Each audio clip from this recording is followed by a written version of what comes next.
தமிழக வெற்றி கழகத்தோட 26 எப்படி சார் இருக்கும்?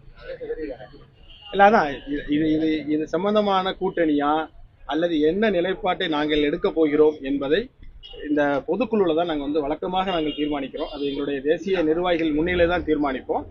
அதுல தான் தீர்மானிச்சு முதலாட்டு புதுக்கோட்டையினுடைய எங்க ஊடக நண்பர்களுக்கு முதல்ல அதை அறிவிச்சிடும். அவரோட செயல்பாடு பிளஸ் 2026 அவர் ஏற்படுத்த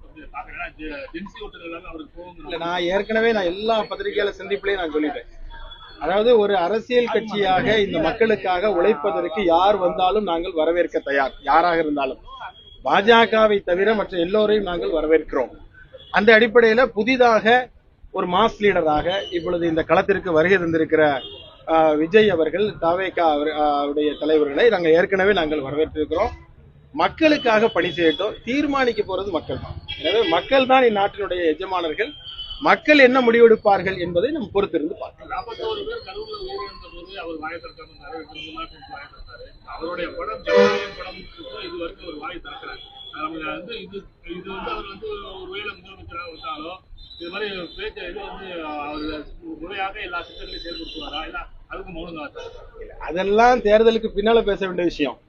ஆனால் இந்த திரைப்படத்தின் மீதான ஒன்றிய அரசுடைய தாக்குதல், நம்முடைய தமிழக முதல்வர் சொன்னது போல இடி அதுபோல ஐடி சிபிஐ போன்றவற்றை வைத்து எதிர்கட்சிகளுடைய குரல்களை முடக்கிய பாஜக இப்பொழுது தன்னுடைய கைப்பாவையாக சென்சார் போர்டையும் எடுத்திருக்கிறது. எனவே நாங்கள் பராசக்தி அதை தடுப்பதற்கு எடுத்த முயற்சிகளை எவ்வாறு கண்டிக்கிறோமோ அதே போல ஜனநாயகன் திரைப்படத்தையும் முடக்குகிற நடவடிக்கைகளை நாங்கள் கண்டிக்கிறோம்.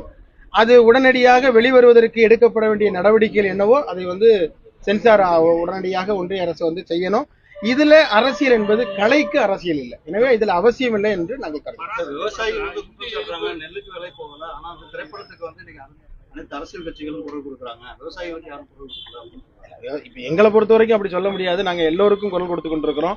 ஒரு அரசிட்ட என்னெல்லாம் கோரிக்கை வைக்க முடியுமோ அது விவசாயிகள் மட்டும் இல்லை, எங்களை பொறுத்த வரைக்கும் பாதிக்கப்படுபவருடைய குரல் தான் எஸ்டிபியுடைய குரல். எனவே இது இதுவரைக்கும் வலுவாக வைத்துக் கொண்டிருக்கிறோம். குரல் எழுப்பாதவர்களும் அதற்காக குரல் எழுப்ப வேண்டும்.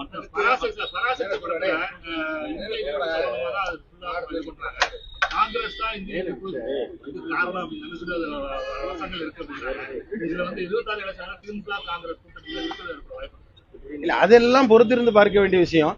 ஆனால் அதுல சொல்லப்பட்டிருக்கிற பராசக்தியில சொல்லப்பட்டிருக்கிற செய்தி இருக்கு பாருங்க, இந்திய எதிர்ப்பு.